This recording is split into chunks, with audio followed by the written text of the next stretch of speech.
Oke, Assalamualaikum warahmatullahi wabarakatuh. Di sini saya Hilmi Fauji akan menjelaskan materi kelanjutan dari sistem imun. Nah, di sini saya akan menjelaskan tentang antibodi.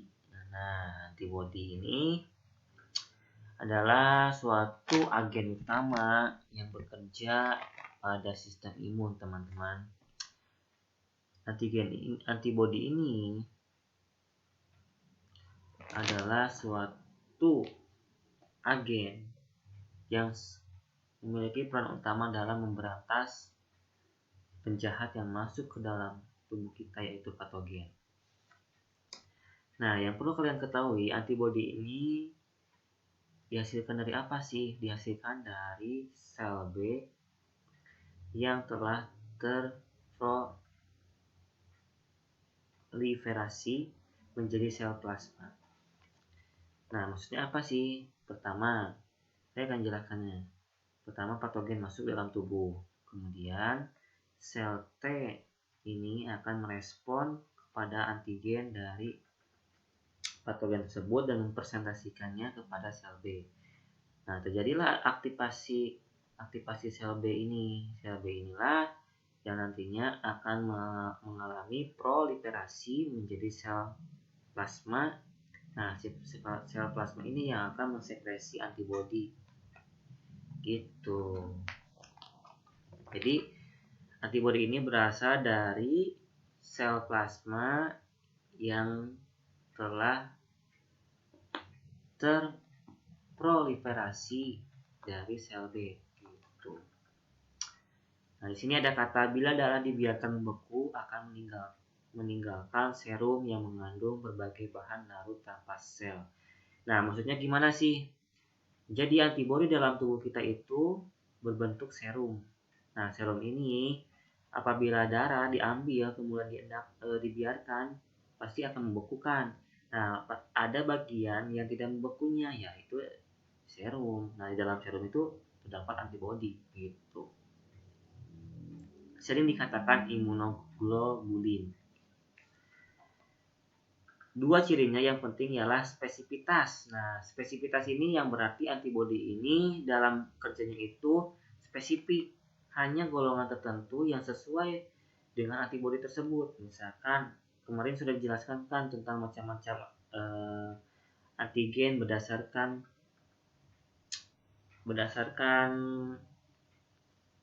itu apa? Epitop, berdasarkan epitop. Nah, epitop kan macam-macam ya, epitop multivalen, univalen, multideterminan, univalen, itu banyak ya. Nah, antibodi ini bekerja secara spesifik terhadap antigen tertentu dengan epitop tertentu pula gitu. Dan aktivitas biologinya, ya, jadi aktivitas biologinya itu adalah mengikat si antigen kemudian menghantarkannya ke sel efektor pemusnahan, yaitu sel fagosit makrofag gitu. Selanjutnya next. Nah, antibodi imunoglobulin merupakan kelasnya tadi. Jadi antibodi ini berasal dari limfosit B yang telah terproliferasi menjadi sel plasma. Jadi sel plasma inilah yang akan mensekresikan antibodi gitu. Dan dibantu oleh limfosit T yang tadi akan mengaktifkan limfosit B. Kemudian limfosit B setelah aktif akan mengalami proliferasi menjadi sel plasma. Sel plasma baru mensekresikan antibodi gitu. Nah, di sini ada imunoglobulin IG dibentuk oleh sel plasma yang berasal dari proliferasi tadi sudah dijelaskan. Dari proliferasi sel B. Jadi si antibodi itu berasal dari proliferasi sel B, yaitu sel mas plasma gitu. Antibodi yang terbentuk secara spesifik akan mengikat antigen baru lainnya yang sejenis. Jadi antibodi yang terbentuk secara spesifik ini menyesuaikan dengan epitop dari antigen akan mengikat antigen baru lainnya yang sejenis. Jadi akan mengikat antigen yang sejenis epitopnya semua gitu. Jadi misalkan ada ya ini patogen masuk dengan antigen misalkan segitiga. Nah kemudian antibodi ini secara spesifik akan membentuk bentuk dengan segitiga tersebut menyesuaikan. Jadi apabila patogen yang lainnya dengan epitop antigen dengan epitop segitiga, maka antibodi ini akan mengikat langsung antigen tersebut gitu. Bila serum protein tersebut dipisahkan dengan cara elektronik, maka imunoglobulin terbanyak dalam fraksi globulin gamma meskipun ada beberapa imunoglobulin yang juga terlibat. Nah, gini maksudnya. Jadi antibodi ini yang sering ditemui di dalam darah adalah antibodi tipe imunoglobulin G, yaitu globulin gamma. Kenapa? Karena IgG itu yaitu gamma, imunoglobulin gamma ini disekresikannya dalam sel plasmanya itu di daerah darah atau saluran darah, sehingga yang sering ditemukan di dalam serum darah itu adalah IgG, yaitu imunoglobulin gamma. Meskipun ada sih beberapa imunoglobulin yang juga ditemukan dalam fraksi globulin dan saluran darah seperti IgA, IgM, tapi tidak selalu gitu. Yang paling banyak itu yang mendominan adalah IgG. Selanjutnya, ngerti kan? Jadi gambarannya itu imunoglobulin itu berasal dari sel B atau sel limfosit B yang terproliferasi menjadi sel plasma. Nah, si sel plasma inilah yang akan mensekresikan si imunoglobulin gitu. Jadi sebenarnya yang mensekresikannya itu adalah sel plasma dipacu oleh sel T tadi untuk mengantisipasi si sel B untuk mengalami proliferasi menjadi sel plasma. Tuh, oke, selanjutnya. Semua molekul imunoglobulin mempunyai 4 rantai. Nah, ini saya akan langsung saja ke gambarnya. Nah, ini gambarnya. Rumus bangun dasar imunoglobulin. Oke. Jadi, antibodi ini atau imunoglobulin ini terdiri dari 2 rantai utama. Ada rantai heavy chains dan light chains. Nah, ini rantai berat sama rantai ringan. Kedua rantai ini memiliki 2 rantai yang simetris. Maksud apa sih 2 rantai yang simetris? Gini, rantai heavy chains memiliki 2 rantai yang simetris. Jadi ada 2 rantai heavy yang sama percis bentuknya gitu. Light chains juga sama bentuknya sama, ada 2 gitu. Nah, langsung bahas saja bagian-bagiannya. Pertama yaitu heavy chains. Nah, heavy chains ini merupakan rantai berat dari antibodi yang tersusun dari 450 sampai 600 asam amino yang nantinya akan membentuk suatu protein. Jadi ini itu sebenarnya itu antibodi terdiri dari protein. Membentuk protein, gugus protein lah, terdiri dari asam amino. Nah, dengan jumlah asam amino yang banyak ini, maka ini lebih berat dibanding dengan yang ini, light chains. Light chain ini hanya berkisar tersusun dari 200 sampai 300 rantai asam amino. Tersusun dari asam amino 200 asam amino. Nah, dari light maupun heavy memiliki bagian-bagiannya. Nah, didasarkan bagian-bagian itu secara garis besar ada konstan domain. Ini ada variabel domain. Nah, Kenapa sih dikatakan variabel domain ini? Kenapa? Dan kenapa konstan domain? Gitu. Alasannya gini, variabel domain. Variabel ini identik dengan bisa berubah bentuk tergantung objek yang dikenainya. Makanya dari itu, fungsi dari si variabel ini berfungsi sebagai antigen binding site atau tempat melekatnya si antigen. Maka perlu kalian ketahui kan antigen ini epitopnya itu bermacam-macam bentuk kan. Nah, si antibody ini atau variabel domain ini akan menyesuaikan bentuknya dengan antigen epitop tersebut supaya bisa menempel gitu. Jadi apabila pertanyaannya kenapa variabel domain? Karena untuk menyesuaikan bentuk epitop dari antigen gitu supaya bisa melekat di sini. Gitu. Nah, kalau misalkan HIV itu variabel HIV domain. Kalau misalkan like berarti variabel like domain. Gitu. Ada dua sama masing-masing dua. Oke. Selanjutnya yang kedua ada konstan domain. Konstan domain berarti konstan itu tetap. Nah, berarti syaratnya itu tetap, tidak berubah-ubah. Tidak seperti yang ini. Tidak seperti variabel. Tetap ini sebagai fondasi utama dari antibody itu adalah ini, konstan domain gitu. Nah, konstan domain untuk HIV ini ada 3. Ada konstan HIV1, konstan HIV2, konstan HIV3. Nah, masing-masing memiliki fungsi masing-masing.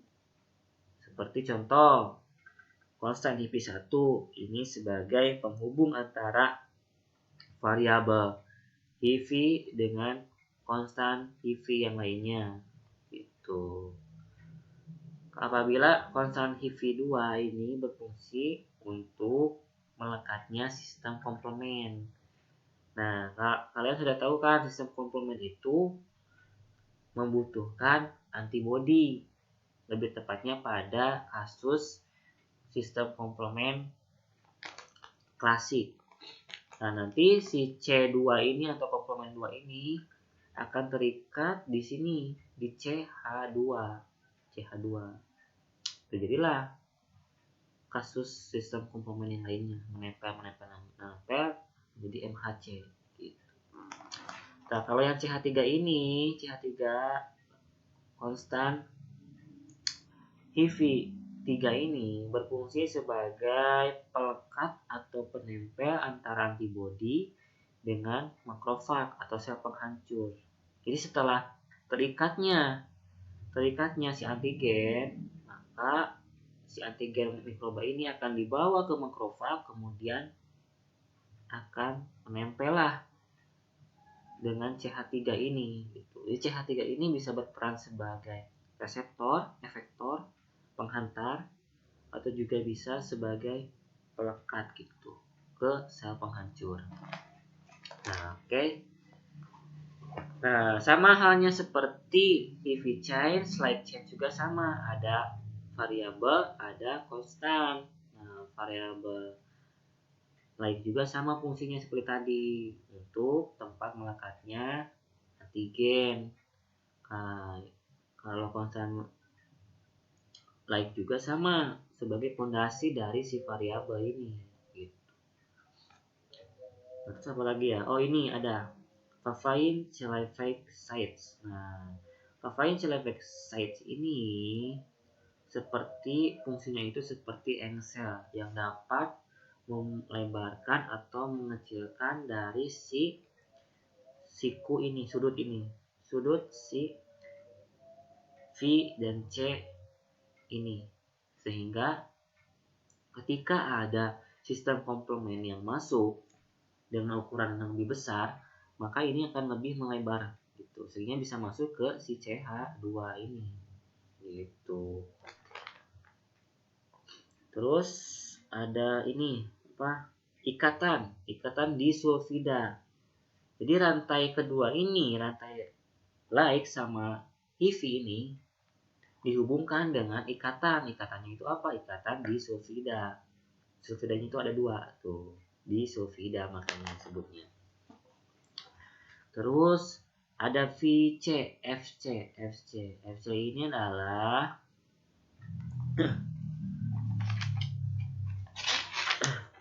fragmen kristal stable. Nah, fungsinya itu sebagai fondasi dari si antibodi supaya bisa melekat nantinya di makrofag. Nah, kalau si FAB ini adalah fragmen antigen binding. Fragmen antigen binding, berarti tempat melekatnya si antigen. Nah, jadi si VL sama CL ini atau VH sama CH1 ini sebagai FAB, tempat melekatnya si antigen gitu. Oke, kan bagiannya itu jadi sederhana, terdiri dari rantai besar yaitu happy chain sama rantai ringan yaitu light chains. Nah, masing-masingnya juga terdiri dari variabel domain sama konstan domain gitu.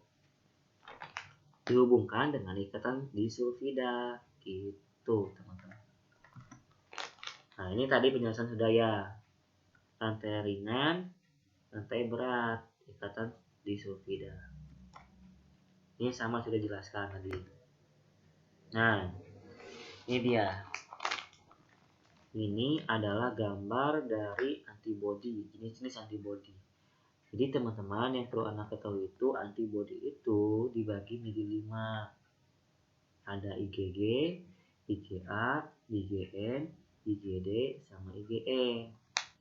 Nah, kenapa kok bisa dibagi-bagi gini? Ini berdasarkan pelepasan si antibodi dari sel plasma itu di mana.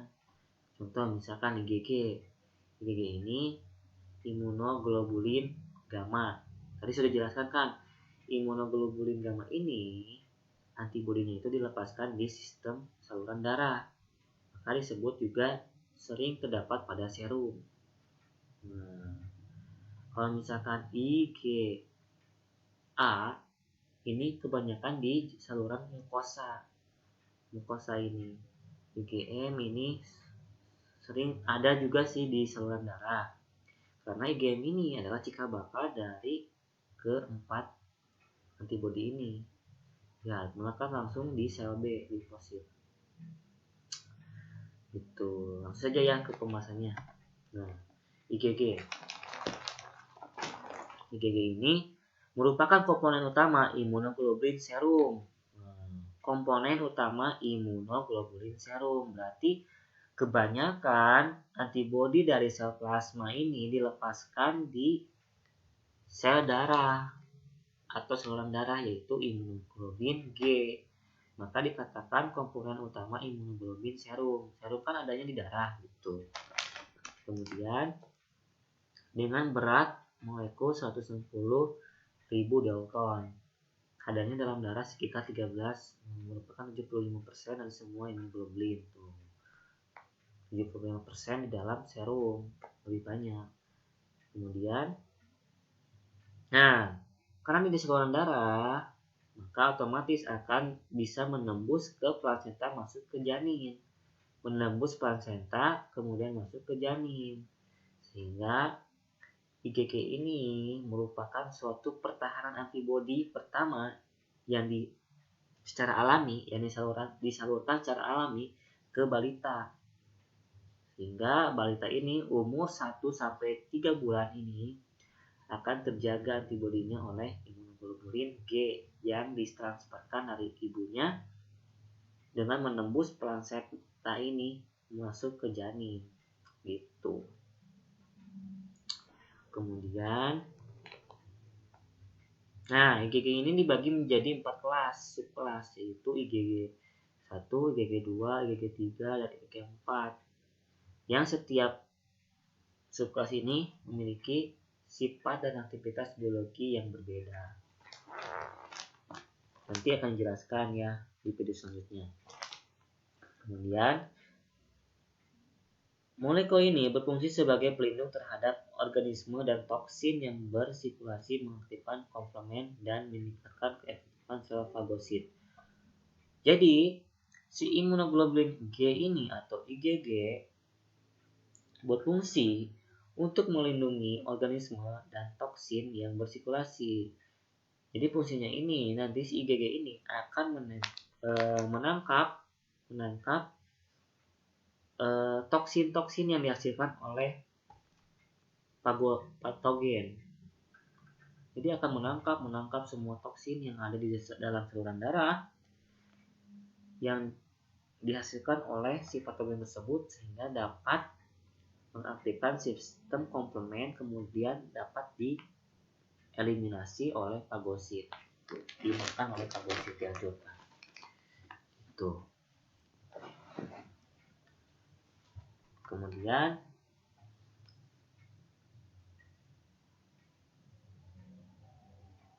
IgA dengan berat molekul 165. Nah, IgA. Sekarang IgA ya, imunoglobulin A atau IgA.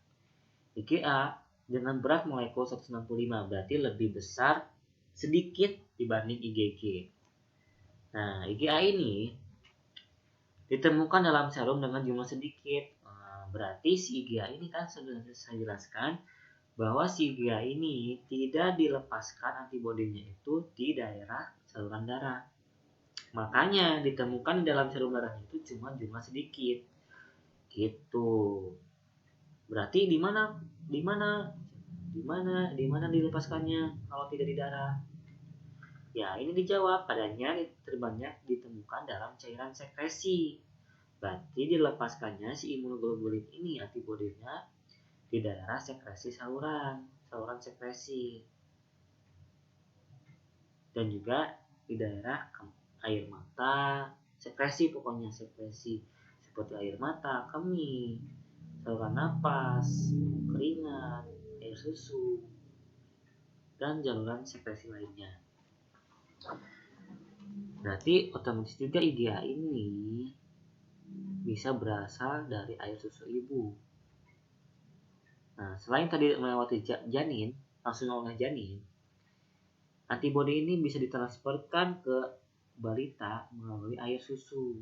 Karena air susu ini dianjurkan para ibu bukan memberikan air susu dari seperti kemasan-kemasan, tapi air susu sendiri gitu, supaya si antibodi balita terjaga lebih banyak gitu, supaya tidak terserang oleh patogen, tidak mudah terserang oleh patogen gitu. Nah, si IgA ini terdiri dari dua subkelas, yaitu IgA1, IgA2. Yang lebih dominan itu adalah IgA1, 93%. Nah, si IgA ini melindungi tubuh dari patogen dengan cara ini adesi dari patogen potensial sehingga mencegah, jadi bereaksi dengan patogen dengan molekul adesi dari patogen potensial sehingga mencegah adherens dan kolonisasi patogen tersebut dalam sel penjamu. Jadi mencegah si patogen ini supaya tidak menyatu dengan sel normal. Adesi, jadi ikatan antara si bakteri patogen itu kuat sehingga tidak bisa menginfeksi dengan si sel normal gitu.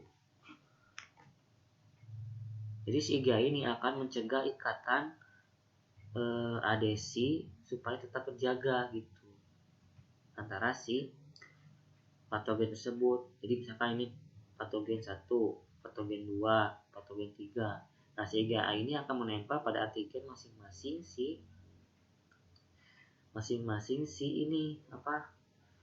patogen tersebut, sehingga si patogen ini tidak akan menginfeksi sel normal, malah akan menyatu dengan patogen yang lainnya sehingga menjadi aglutinasi, menggumpal. Ini akan mudah dideteksi oleh si sel penghancur, yaitu makrofag gitu. Selanjutnya ini udahlah nggak usah ini mah. Kemudian IgM. Nah, ini IgM ini adalah imunoglobulin cikal bakal dari seluruh antibodi, yaitu imunoglobulin M. Gitu. Kenapa sih cikal bakal? Kok dinamakan cikal bakal? Karena asal mula dari imunoglobulin M ini berasal dari sel limfosit B. Lebih tepatnya dari reseptor BCR. Ini misalkan saya yang gambarkan ya. Ini adalah sel B, memiliki reseptor yaitu BCR. Nah, si BCR ini setelah diaktifasi, maka yang akan terbentuk si BCR ini berubah bentuk menjadi IgM. Jadi sel B sebelum diaktifasi itu bentuknya reseptornya adalah BCR. Tetapi ketika telah diaktifasi, maka si BCR ini, reseptor ini berubah menjadi antibodi IgM. Gitu. Nah, si IgM ini lebih besar dibanding dari yang sebelumnya antibodi. Ukurannya itu 900.000 Dalton. Maka otomatis lebih berat molekulnya dibanding yang lainnya. Nah, si IgM ini bisa berbentuk pentamer. Pentamer ini berarti ada 5 ikatan IgM yang sama gitu. Membentuk imunoglobulin yang terbesar yang pernah ada. Oke. Nah, IgM ini paling efisien dalam aktivasi komplement, tentu saja pada komplement sistem klasik, jalur klasik. Dalam komplement jalur klasik, dalam pengaktifasiannya memerlukan antibodi. Nah, antibodinya itu apa? Yaitu antibodi M dalam bentuk pentamer atau 2 IgM gitu. Kemudian, nah ini tadi kebanyakan sel B mengekspresikan IgM. Jadi yang mengekspresikan IgM itu terbentuknya adalah sel B. Tadi BCR berubah menjadi IgM. Jadi gini, sel B belum aktif ya, bentuknya itu memiliki reseptor. Ada reseptornya itu adalah BCR. Nah, setelah aktif, si sel B ini BCR-nya itu akan berubah menjadi antibodi yaitu IgM gitu. Nah, IgM ini dibentuk paling dahulu pada respon imun primer. Jadi, ketika antigen atau patogen yang belum dikenali tubuh kita masuk dalam tubuh, maka si IgM inilah yang berperan dalam memberantasnya. Kenapa kok IgM? Karena IgM ini yang langsung melekat pada si sel B, sehingga akan langsung diekspresikan untuk memberantas si patogen. Masih belum terdapat sel memori. Kan nanti setelah sel B diaktifkan itu menjadi 2 tahap ya, ada sel memori sama sel plasma.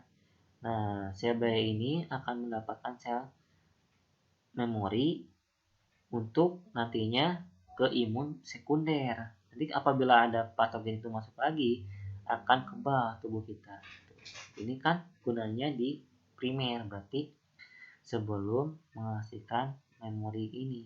Jadi di sini letaknya langsung diekspresikan untuk memberantas patogen. Lanjut.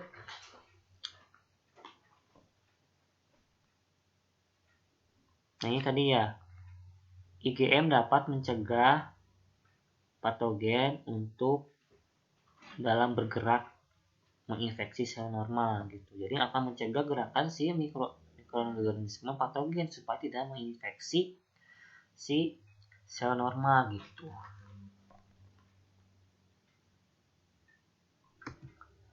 Nah, selanjutnya IgD. Nah, ini selanjutnya IgD. IgD ini sama hanya dengan IgG.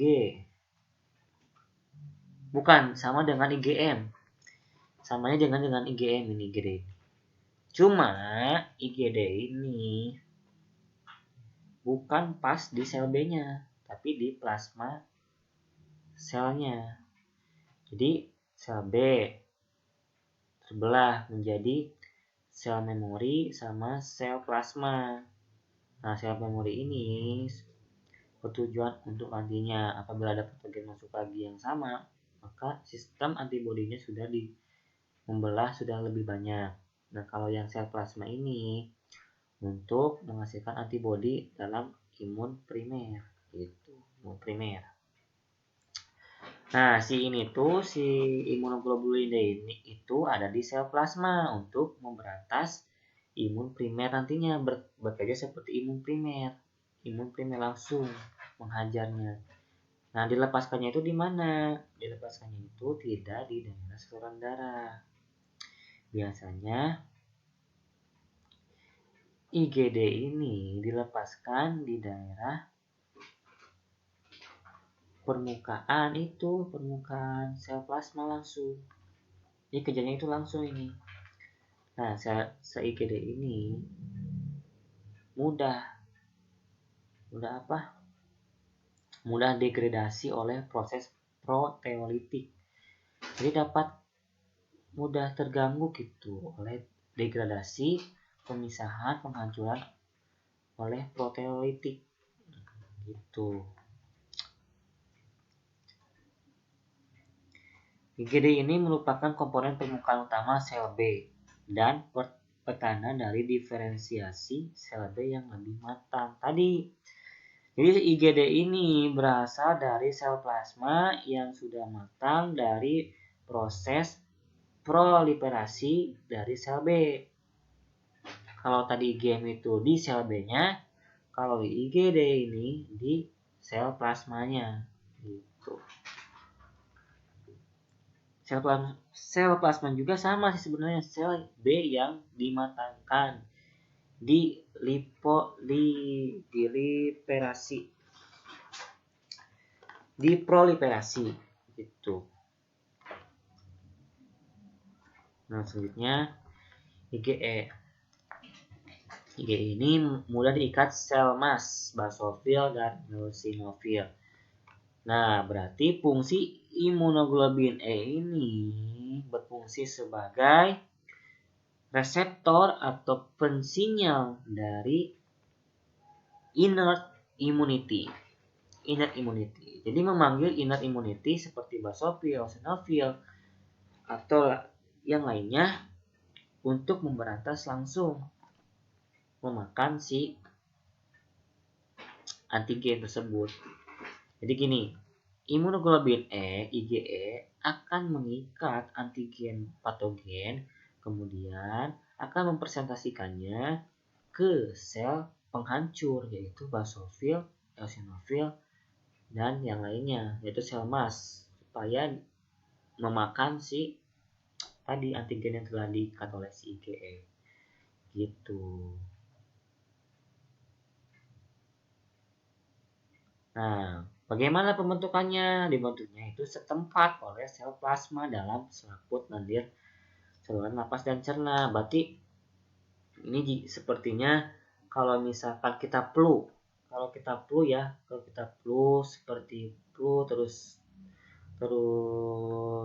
di saluran cerna susah mencret terus ya.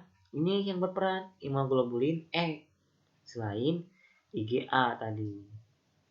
IgA ini berperan langsung dihasilkan di setempat di daerah sel plasma. Sel plasma itu tadi kan, sel plasma dilepaskan langsung gitu IgA. IgA ini sepertinya sama seperti histamin. Jadi otomatis di setempat dikeluarkannya. Tuh. Tergantung daerahnya. Biasanya di daerah saluran napas dan cerna gitu.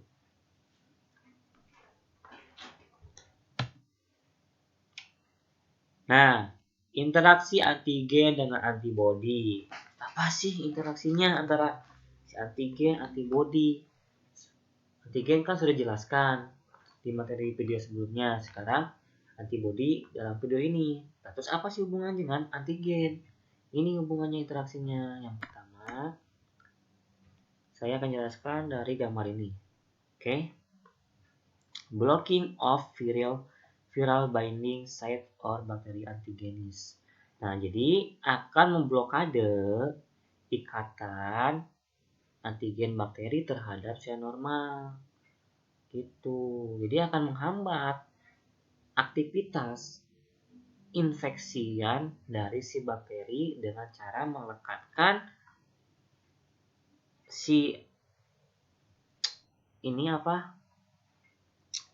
antibodi ke antigen epitop si patogen, sehingga si sel patogen ini tidak dapat bergerak bebas dan tidak dapat menginfeksi sel normal lainnya gitu.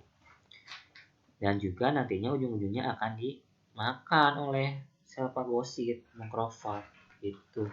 Kemudian yang kedua, agglutasi. Agglutasi ini adalah penggumpalan.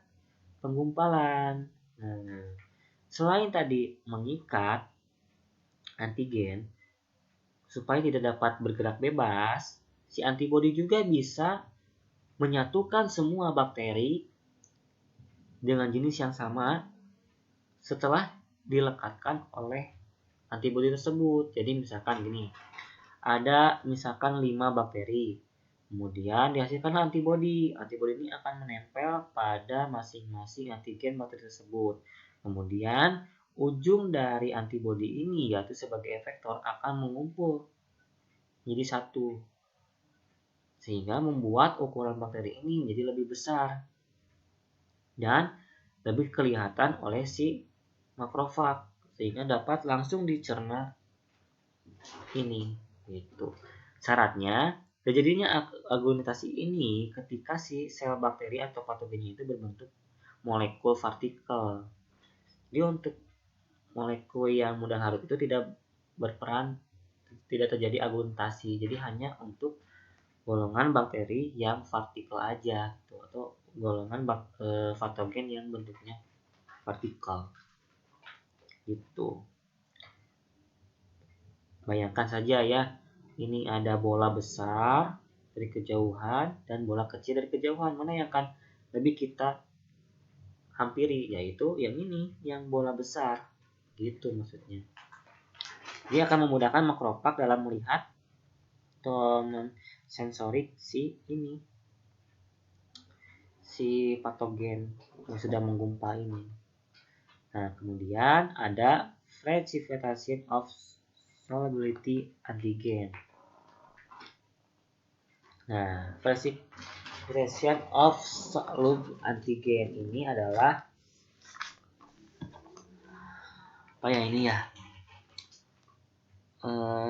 penetralan kayaknya ya. Penetralan senyawa toksin. Jadi si antibodi itu dapat menetralkan senyawa-senyawa zat toksin yang dihasilkan dari patogen. Nanti akan menempel pada si toksin yang dihasilkan oleh si antigen dari patogen. Nah, ujung-ujungnya nantinya dapat dimakan lagi gitu. Jadi yang ketiga ini ujung-ujungnya dapat dimakan oleh sel makrofag atau sel fagosit. Nah, kemudian ada yang terakhir ini, sistem komplement atau aktivasi sistem komplement. Nah, si antibodi juga memiliki peran sangat penting dalam sistem komplement, yaitu pada sistem komplement jalur klasik. Di si jalur klasik ini pertama-tama harus memerlukan ikatan pentamer dari antibodi, yaitu IgM tadi saya jelaskan. IgM ini IgM ya, IgM. Nanti IgM ini akan berikatan dengan antigen dari si bakteri. Kemudian nanti si sistem komplement 4, nomor 4 ya, akan langsung menempel di CH2 tadi, CH2 yang sudah dijelaskan di sini, CH2. Constant domain Hifi. Ini di sini. Menempel akan terus setelah menempelnya CH4 di C4 di CH2 ini, maka akan memicu aktivasi dari C2. CC lainnya akan berkumpul menjadi MAC. MAC ini berupa suatu pipa yang terbentuk seperti ini, yang terbentuk untuk membuat lisis si sel bakteri atau patogen tersebut sehingga dapat pecah gitu. Keluarlah semua kandungan-kandungan dari si patogen tersebut sehingga akan memicu makrofag untuk memakannya gitu. Kemudian ini tadi netralisasi. Jadi antibodi itu bisa menetralisasi senyawa-senyawa toksik yang dihasilkan dari si penginfeksi yaitu patogen. Misal contohnya bakteri. Bakteri menginfeksi sel normal dengan mengeluarkan toksin-toksin. Kemudian otomatis tubuh merespon dengan cara mengeluarkan antibodi untuk menangkap semua toksin ini dan nantinya akan dikirim ke makrofag untuk dimakan dan dihancurkan gitu. Kemudian ini aglutinasi tadi, penggumpalan. Jadi akan menghubungkan semua bakteri antigennya menjadi satu sehingga ukurannya menjadi lebih besar dan lebih kelihatan oleh makrofag untuk bisa dihancurkan gitu. Kemudian aktivasi of complement system tadi juga membuat sistem komplement. Nah, sistem komplement ini antibodi sistem komplement nanti akan masuk ke sini dan memicu semua komplement untuk berikatan di antibodi ini dan membentuk MAC atau pipa untuk membuat lisis si bakteri seperti ini. Itu. Nah, kalau stimulasi of killer cell, antibodi juga bisa sebagai reseptor untuk memicu si sel killer ini yaitu innate immunity untuk bisa langsung mengeluarkan senyawa toksik yang bisa membuat lisis si bakteri ini gitu. Si sel bakteri ini. Ini sel bakterinya. Tuh. Jadi si antibodi juga bisa sebagai suatu reseptor yang dapat mengikat atau menghubungkan antara killer cell dengan si patogen sehingga membuat lisis si patogen tersebut.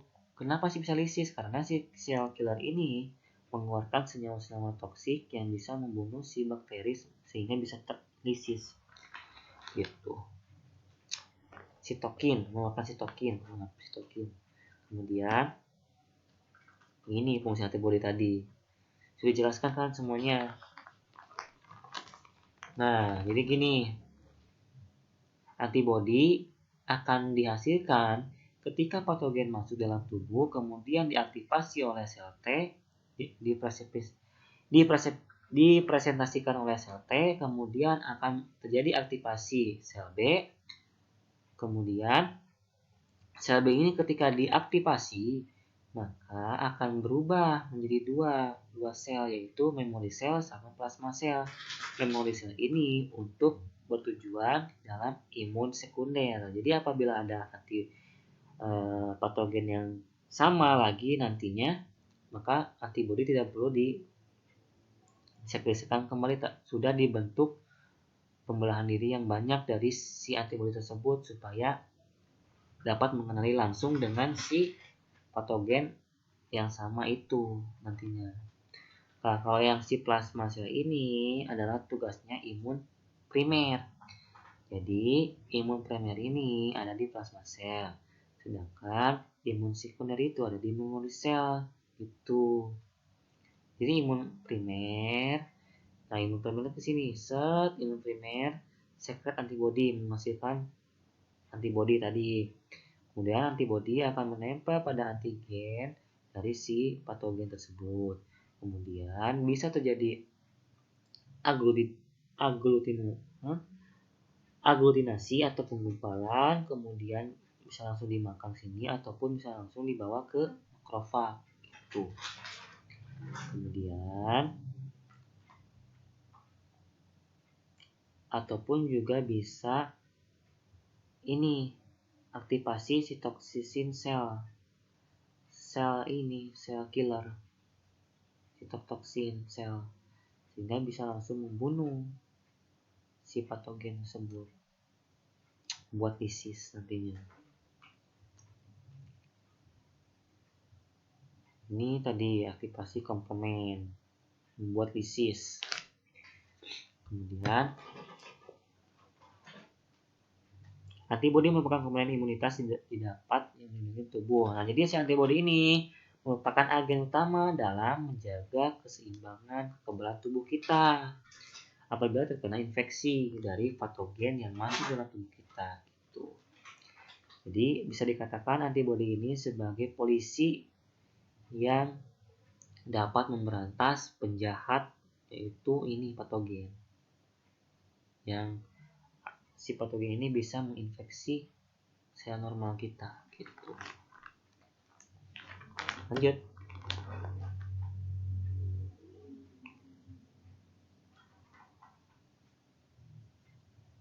Nah, interaksi antara antigen dan antibodi ini dapat menimbulkan berbagai akibat, antara lain seperti presipitasi.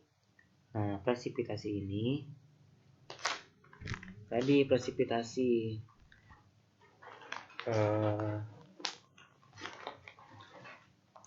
mengalami penguraian presipitasi bila antigen itu merupakan bahan larut dalam cairan dalam. Jadi bila si antigennya itu merupakan bahan larut, nah, gimana kalau bahannya itu padat seperti molekul ini aglutinasi. Jadi kalau misalkan cair si antigennya bentuknya bisa larut ya bentuknya, maka jadi presipitasi. Apabila bentuknya antigennya itu padat atau molekul, akan terjadi aglutasi, penggumpalan gitu. Gimana kalau misalkan mengeluarkan senyawa toksin, ini netralisasi gitu. Jadi interaksi antara antigen dan antibodi ini bisa membuat mekanisme seperti aglutasi, presipitasi, sama netralisasi gitu. Biasanya antigennya itu multivalen. Artinya multivalen itu memiliki jenis yang banyak. Valen jenis, multivalen itu berarti jenis yang banyak si antigennya itu. Jadi di dalam patogennya itu memiliki bentuk-bentuk epitop yang banyak gitu. Misalkan segitiga, bulat, terus lingkaran, dan lain-lainnya. Kemudian, nah ini gambar saya. Kemudian ini tadi jelaskan. Jadi antibodi itu hanya bekerja secara spesifik. Jadi hanya dengan ukuran bentuk antigen yang sama dengan lekukan si antibodi. Jadi si antibodi ini, misalkan ya, kita terpapar oleh virus, misalkan virus corona. Kemudian sistem imun kita akan menghasilkan antibodi. Nah, antibodinya itu bisa berupa IgA, IgG, IgB, IgD. Nah, gimana sih? Siapa yang akan bisa mengikat si virus corona itu? Ya, itu tergantung dari bentuknya. Kalau misalkan bentuknya segitiga, maka yang akan mengikatnya itu adalah antibodi yang memiliki paratop yang segitiga pula seperti epitop gitu. Jadi paratop itu adalah bagian ini yang mengikat antigen di antibodi. Kalau epitop itu adalah bagian antigen yang dapat terikat oleh antibodi gitu. Nah, seperti ini nantinya. Nah, ini untuk sel memori. Nantinya ini akan memperbanyak antibodi kelipatan 10 pangkat 11. Bayangkan, banyak kan? Jadi ketika kita sudah terpapar, kemudian sudah dikenali oleh antibodi kita, maka si antibodi ini akan membelah banyak menjadi sel memori. Bisa berlipat seperti 10 kelipatan, 10 pangkat 11 kelipatan gitu. Bayangkan hampir 100 miliar gitu. Nah, Nanti apabila si virus corona ini datang lagi, kita sudah memiliki antibodinya yang mengenali dia, jadi tidak akan terkena, tidak akan terpapar, langsung dihajar oleh sel memori ini, antibodi ini. Nah, kalau yang ini bekerja untuk sekunder. Nah, kalau yang primer ini, nanti si sel B ini akan menjadi proliferasi menjadi sel plasma, kemudian akan menghasilkan antibodi. Nah, antibodi ini yang akan langsung mengikat si ini, gitu. Mengikat si antigen ini. Jadi ini untuk sekunder, ini untuk primer. Sekunder ini setelah terjadi paparan, sudah dikenali antibodi, si antigennya sudah dikenali karena terbentuknya sel memori. Antibodi memperbanyak dengan sel memori yang mengenali si antigen yang sudah masuk. Contohnya seperti virus corona gitu. Selanjutnya interaksi antigen. Tadi satu sistem imun membentuk antibodi yang memiliki spesifikasi yang berbeda dengan cara membuat kombinasi yang berbeda pada rantai ringan dan berat pada bagian P. Nah, jadi tadi ada seperti tugasnya seperti engsel. Misalkan ada papain. Papain itu seperti engsel karena itu yang akan menyesuaikan bentuk dari si antibodi ini supaya spesifik terhadap si antigen. Gitu. Nah, ini nih. Ini seperti huruf P kan. Ini papain change yang merubah bentuk si huruf P ini menyesuaikan dengan lebar dari si antigen maupun si sistem komplement nantinya.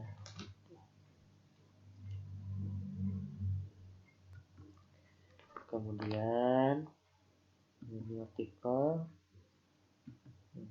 udah ini apa ya? Nah, ini jadi interaksi antigen antibodi ini melibatkan banyak energi seperti energi gaya elektrostatik, ikatan hidrogen, gaya van der Waals, gaya hidrofobik, dan lain-lainnya. Bisa dibaca sendiri kan, ini gaya tarik antara muatan yang berbeda. Maksudnya gaya tarik berarti antara si antigen dengan si antibodi. Gaya tarik dengan muatan yang berbeda gitu. Itu positif, misalkan antibodi positif, antigen negatif, jadi bisa tarik menarik, jadi bisa menyatu, terikat gitu. Ikatan hidrogen digunakan bersama di antara atom-atom hidrogen. Nah, ini seperti antibodi dengan makrofag, jadi bisa tersedot gitu, istilahnya tersedot lah ke makrofag gitu. Kemudian selanjutnya ini tadi rantai ringan, rantai berat. Coba apa rantai berat? Heavy chains, ini light chains gitu. Kemudian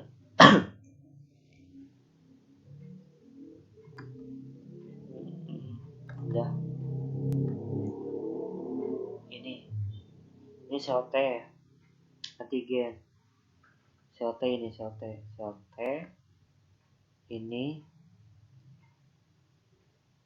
apa ya ini patogennya.